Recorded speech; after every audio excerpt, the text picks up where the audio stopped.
Kavin is the George Washington Ivey Distinguished Professor of New Testament at the Duke Divinity School. He is also a faculty affiliate of the Center for Christianity and Scholarship at Duke. Kavin is an extremely prolific writer, accomplished scholar, and he's the author of 3 other books. Tonight we'll be talking about Christianity Surprise, but this book was preceded by several others. One True Life, The Stoics and Early Christians as Rival Traditions, published by Yale University Press in 2016. The World Upside Down, Reading Acts in the Greco-Roman Age, published by Oxford University Press in 2009. And Early Narrative Christology, published by de Gruyter in 2006, and then later with Baker Academic in 2009. And so with that, I will turn it over to you, Kavin. Thank you, Mia. So here's what I thought I'd do for us tonight. I thought I would begin by saying what it is that led me to the language of Christianity Surprise, why I want to talk that way, and why I hope that we can recover something of what is surprising about Christianity. And then tell you the 3 main things that my research led me to say were the surprise of Christianity. There are not going to be 3 things that can be taken separately. There are 3 things that you want to take all together, but nonetheless, they can be specified. So that's what I thought I'd do in the time that we have together. So Christianity Surprise. And this gets to your question, me, about an event. I would say that over the last 15 to 20 years of studying and teaching this material, I became aware of a growing sense of awe and wonder, really an astonishment that Christianity exists at all, that it is here rather than not. We can easily lose sight of the significance of that fact because it's been around for 2 millennia, and it has seeped into and penetrated every layer of every culture in the North Atlantic West. And that makes us susceptible to forgetting that it once was not, and that it actually did come into the world. And to lose that sense is to lose the wonder and the non-necessity that goes with the advent of Christianity, which is to say, theologically, it's to lose something of God's gift or of the revelation that he gave. Christianity did not emerge as a natural feature of the world's running, like a tree might emerge from an acorn, or dogs give birth to other dogs rather than cats or shrubs or things like that. It's not a feature of the world's running or of evolutionary spiritual growth or any of that kind of thing. It's a gift. And as the New Testament tells it, it is something that was an apocalypse or revelation of God to and for the world. So that's the first sense of surprise, that it's here rather than not, that it exists at all. And I would say the New Testament just reverberates with that sense of wonder and surprise at what has come. The second sense of surprise was a surprise at the actual particulars. Many of the particulars that came into the world when Christianity came into the world are themselves quite surprising once you see them, and were, in their own context, very surprising in the wider Greco-Roman world. And so what I wanted to do in this little book was to get at that first sense of surprise, Christianity itself, and the second, what is it in particular that made it so surprising, kind of on the ground. You can't see Christianity as a whole all by itself all at once. You encounter it in various forms and in various practices and so forth in the first few centuries. But if you see those things, then what is it that you make of Christianity? And I wanted to do that so that we might have a chance to recover something of the surprise and the wonder and the good news that we have to bring. The early Christians, they really believed that they had been given the news that made for a life and for a lifetime of devotion and discipleship, and that swept them up in something magnificent and wondrous and enchanting.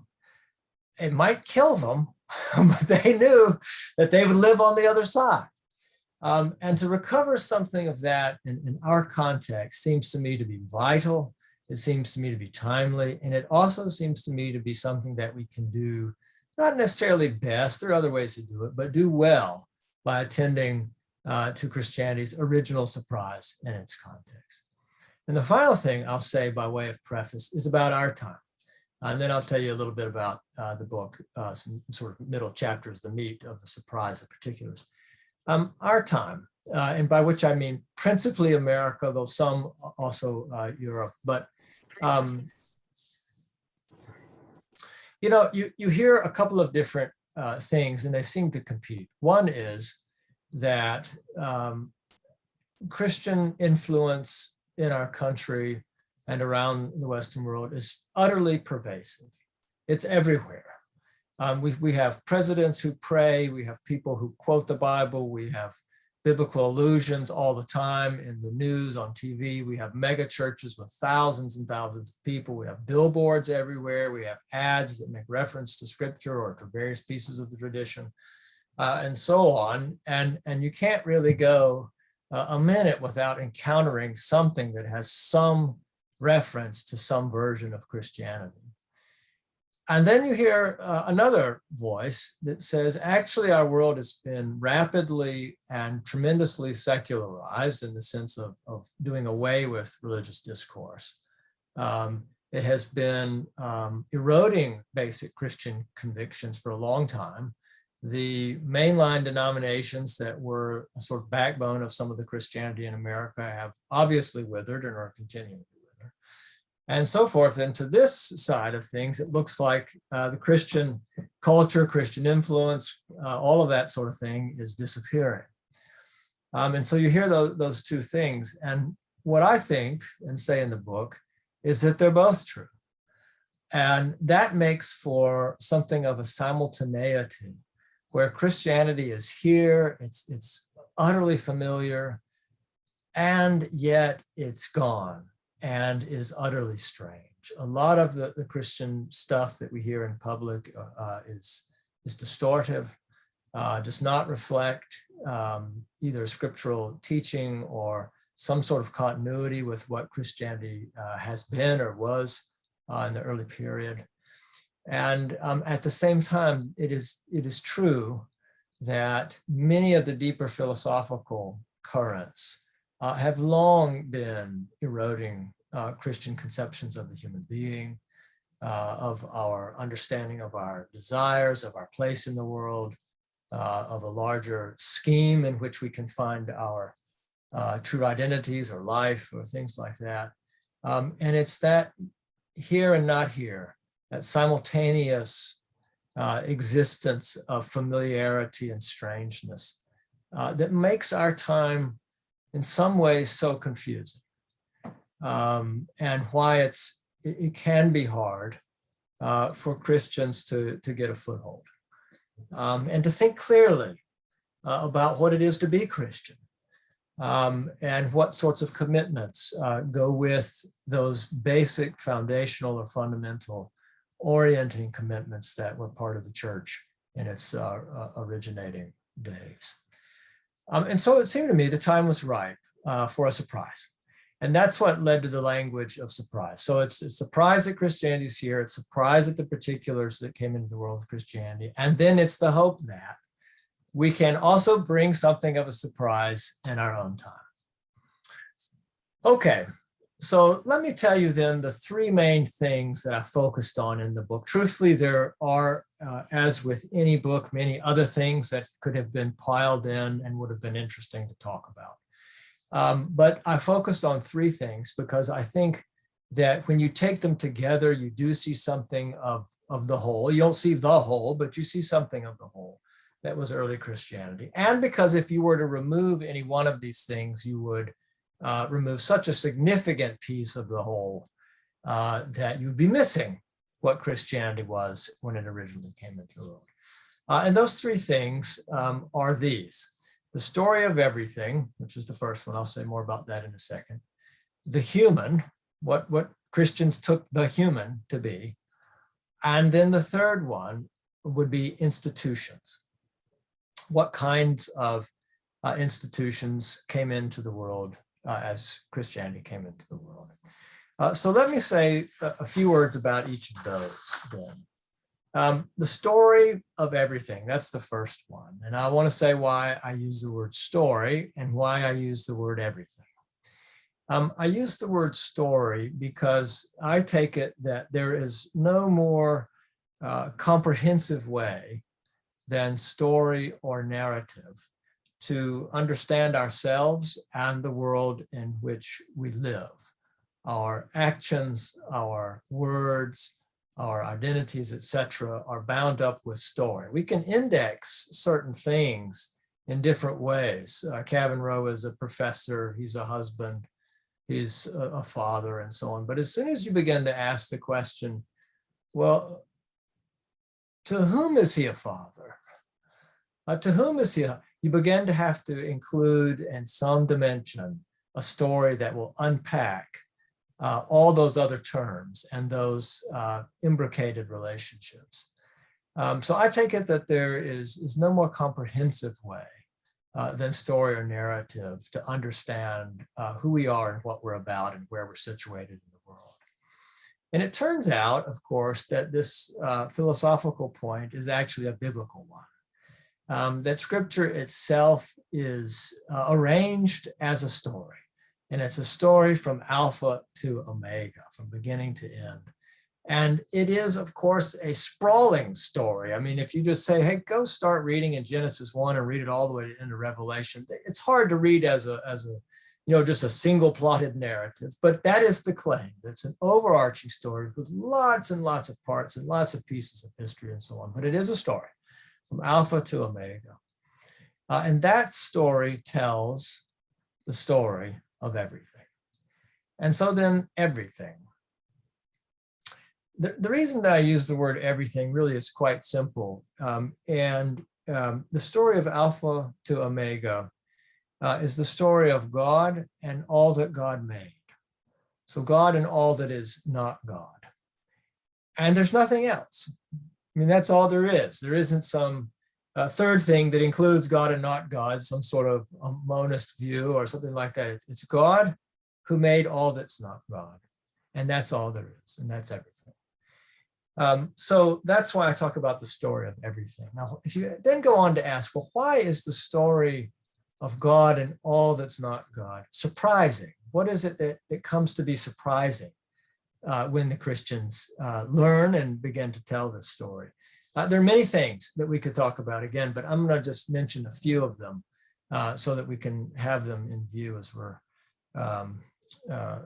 thinking in our breakout rooms. I mean, the first one is the obvious one, and it's this, that the story of everything focused on a particular Jew. And it said that this particular person is nothing less than the truth of and key to the entirety of the cosmos. It wasn't and to the human predicament within it, that we find our salvation through him, and so on. All of that focused on this one Jew.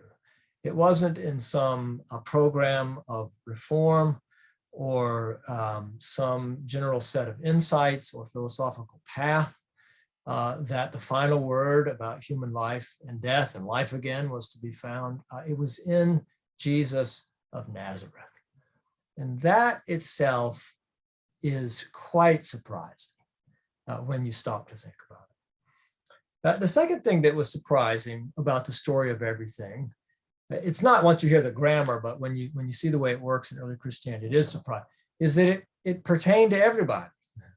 It was a story that applied to all, to anyone and to everyone, irrespective of and without regard for the normal things that would separate us or that would qualify us and make things different from you to me and then from you to another person and so forth. Whether that's cultural or religious or racial or whatever. ethnic, all of that sort of stuff, political, everything that would go into the human identity. The Christians said that all of that, that's all there, but the most fundamental thing is that the story about Jesus of Nazareth applies to everybody. The third thing is what I've started over the last year or so calling in the interpretive audacity of the story of everything. As you all, I'm sure, know and remember, when Christianity started, they didn't first have the word Christian or Christianity, of course. It was a tiny little Jewish sect. And what's so interesting and audacious about this tiny little sect and their story is that they looked out on the whole of the Roman world, the empire, all of the various religious heritage, the different kind of cultures, the different locales, the different sorts of people, and so on that were out there. And they said, all of that wide world stuff makes sense and finds its meaning and its significance within our story. It would never occur to a Roman official, for example, that Caesar and all of the empire and the Senate and the provinces and everything in the Roman world and the gods and goddesses and all that got their meaning and their significance inside the story generated by a tiny little Jewish sect in a far-flung province way out in the eastern part of the empire. That would be such a fundamental transformation, and that's exactly what the early Christians did and what they hoped for. It was an audacious interpretation of the world. And then the final thing for the story of everything that I want to mention is that, and I'll say a little bit more when we get to institutions about why this was important, but it had its own ground. It generated its own ground. Ultimately, of course, theologically, what we want to say is that God gave the ground on which they stood, the themelios, the foundation. It wasn't parasitic on some other larger story. It wasn't dependent on some wider set of political arrangements. It was its own thing, and it generated its own ground and began a way of being in the world that called the Christians to live out of and on top of that foundation and that ground. And that gave them their identity, really, as Christians, and not as something else, but as primarily as Christians, above all else. If you were to ask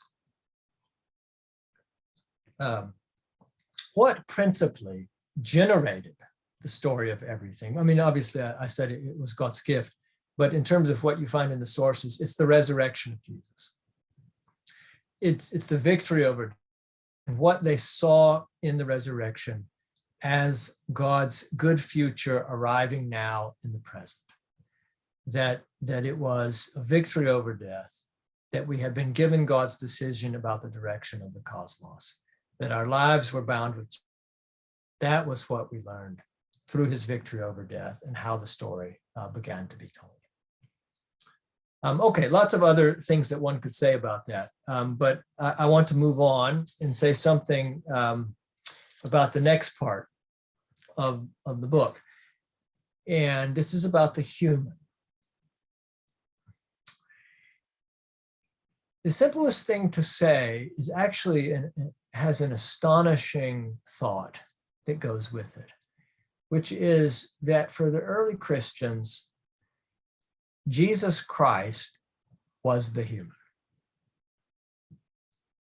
And humans were therefore to be understood in the image of Jesus Christ. When the New Testament authors thought about the human, they didn't think about certain capacities or possibilities that would distinguish us from other creatures. For example, rationality. I mean, that is something that does, and it's important, and we can think about it and so on. But they didn't say rationality, that's the capacity that makes us human. They didn't say relationships, an ability to relate. That's the capacity to make us human, or the moral fiber that we seem to have in one direction or another. That's the capacity to make us human.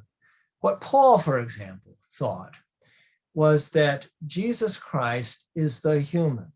He's the image of God. He's the new Adam. You remember that Adam, when Paul's reading the Greek translation of the Old Testament, the Septuagint, reading back into Genesis, he's reading anthropos, or human being, in that Genesis 1, and Adam in that Genesis 2 account. It's Jesus Christ is that come again, the human being, the new creature. And what it meant was that all other creatures, all other humans, have their humanity in this Adam. That they are in the image of God, which is, and who is, Christ, which means that they are in the image of Christ. So if you think back to Genesis 1 and the creation of human beings in God's image, it's not some generic image. It's not some capacity. According to the New Testament, it's a specific image, and that image is Jesus Christ. And that's the way that the early Christians began to think about what the human was, and then began to broadcast it through some of their practices. I'll say more about that again in a few minutes. So this puts a lot of pressure on our thinking when we come to think about the human being. We cannot, in this way of understanding humanity, for example, separate humans from other humans, as in some humans are more human and some are less. We cannot separate humans according to capacities. Some humans appear to us to be more like humans because they don't display a kind of defect. So you can immediately think down the road to questions about dementia or Alzheimer's, or things where you currently see out in our culture grammars of understanding that would suggest that somehow these people are losing their humanity because they lose a capacity. You can't do that if you understand human beings the way the early Christians want you to understand human beings. So as I understand what they broadcast and what they took the human to be, it is a unique and a new thing on the world stage. And it came into the consciousness of the Roman Empire primarily through their practices.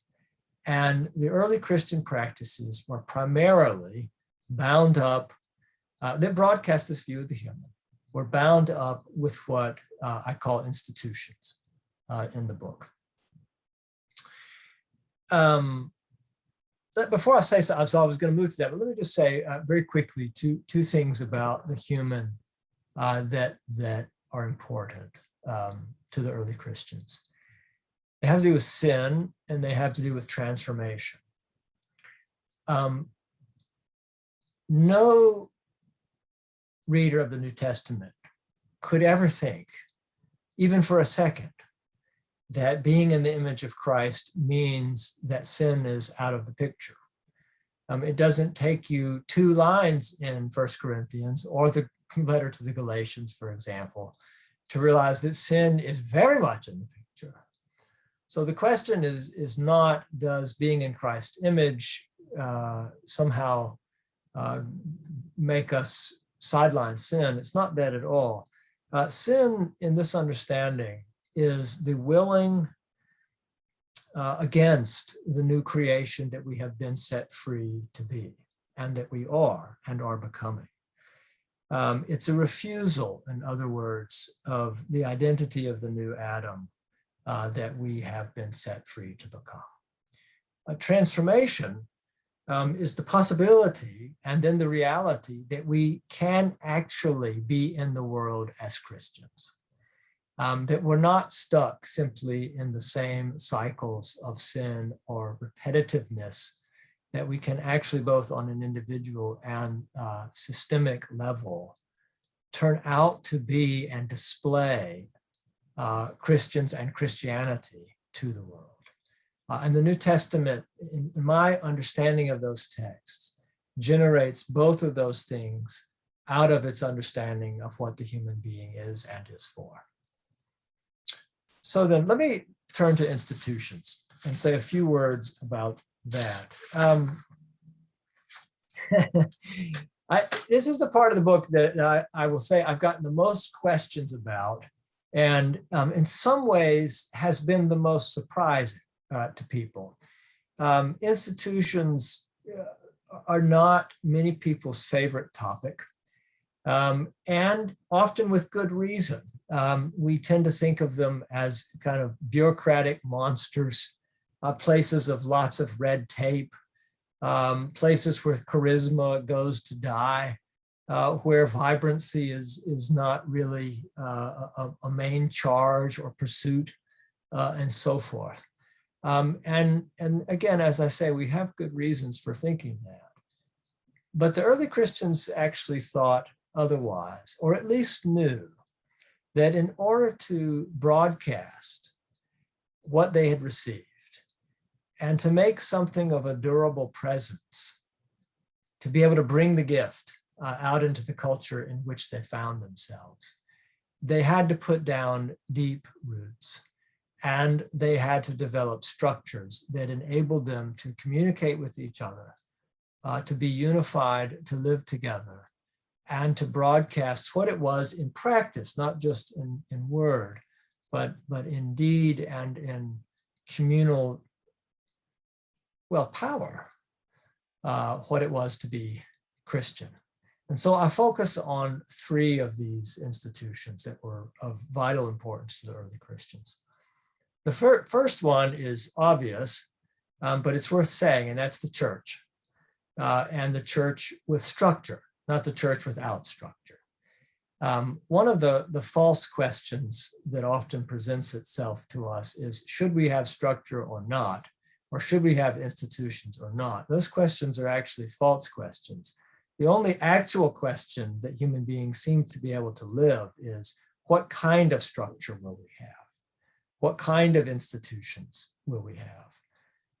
And so the early Christians thought quite a bit about this, and they came up with a range of structures that helped them to, again, to be a durable presence. I'll just mention one, which is the office of bishop.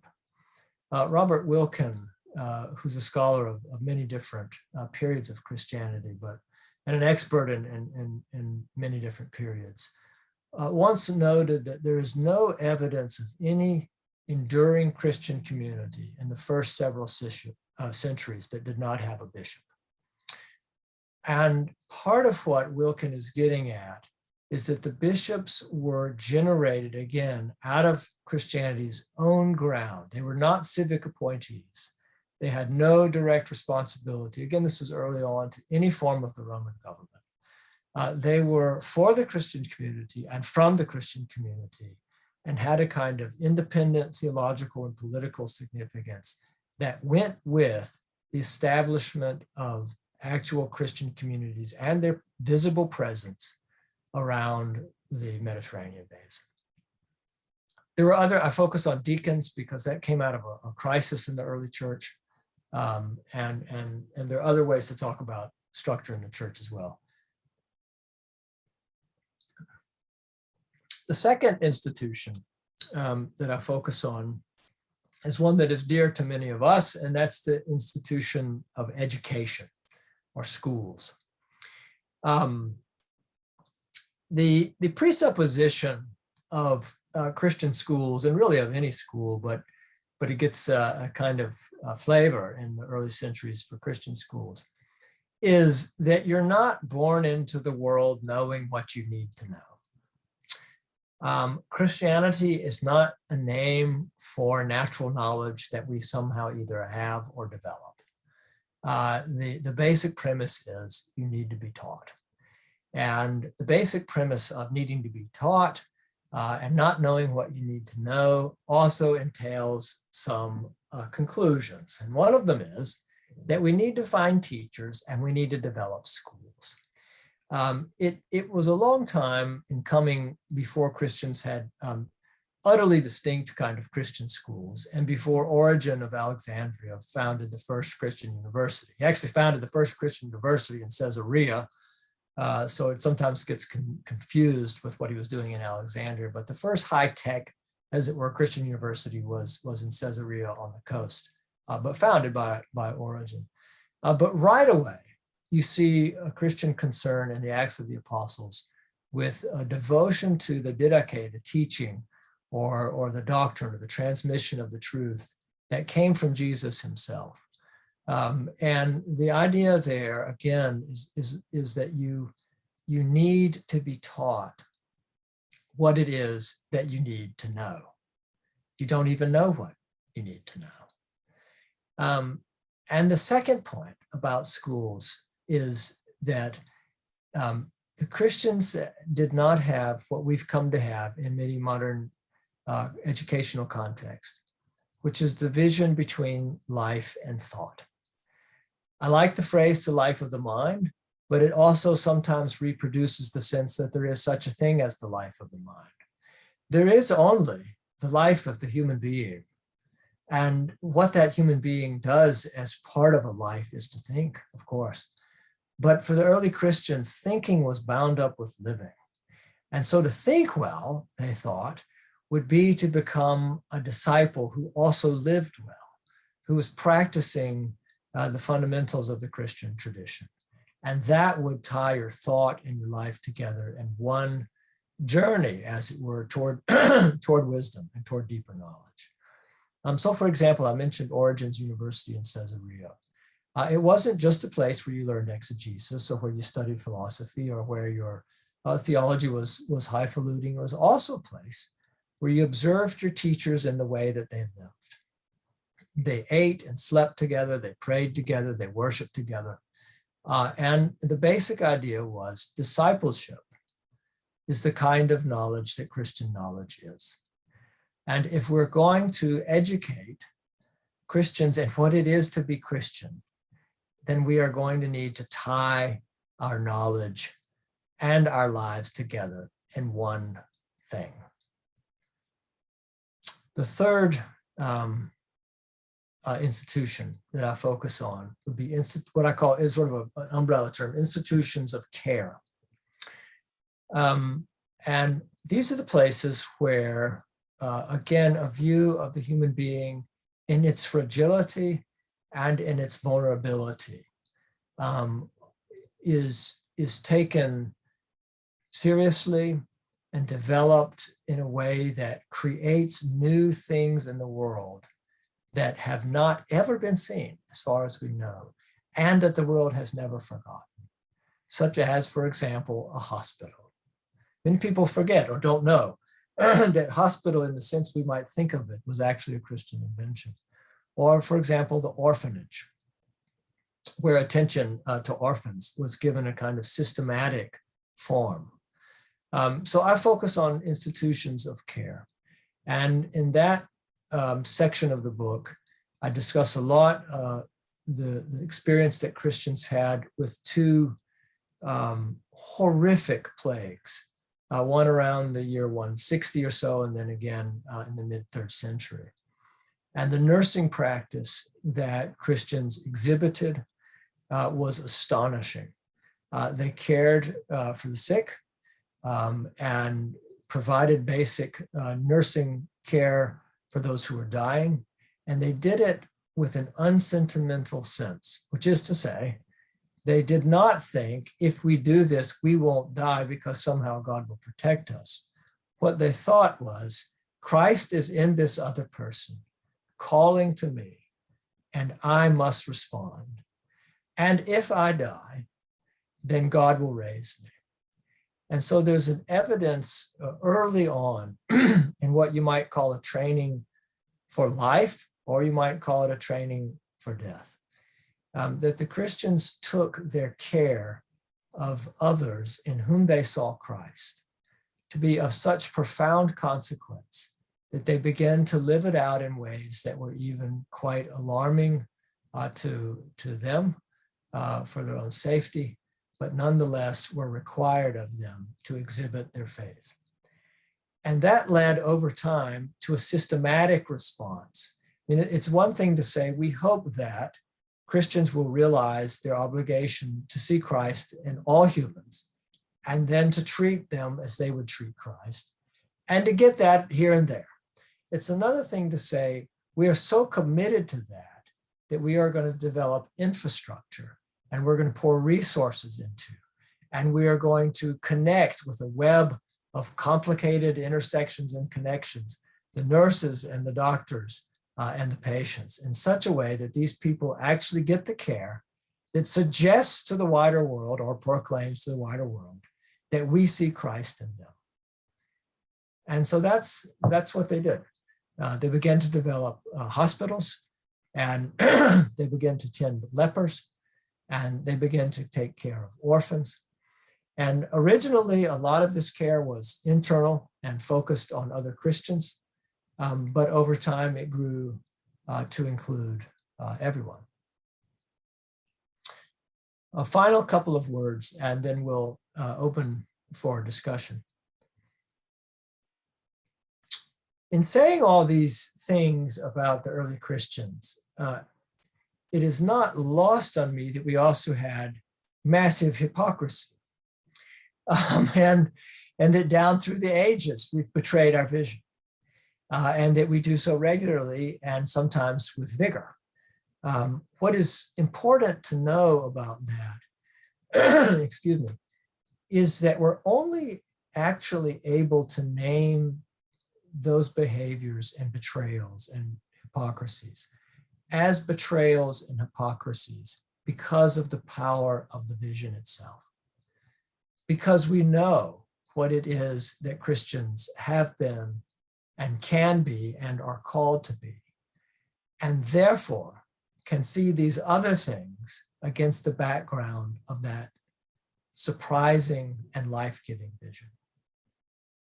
Now, we also know from that vision that we should not expect there to be no hypocrisy. That's what confession is for. And we should know that there is transformation. That's what redemption turns out to be in life. But the power of the vision is there even when we see its betrayal. I think that's enough. I talk at the end of the book about the way in which we can recover the surprise, but I imagine some of that will come out in the questions. And I'll just say, part of what we need to do is to learn and relearn our story. And then to excavate places where that story is already living, and where we can make connections in the university if that's the work we're doing, or where we can make connections in the hospital if we're engaged there, or wherever it might be, so that we might help Christ to shine forth in these places. It's not a 5-year plan. It's not like you get to the end of the book and you think, here's how we make Christianity surprising again in 3 steps in 5 years. It's nothing like that. It's deeper, harder, longer work. But it is surprising. Thank you.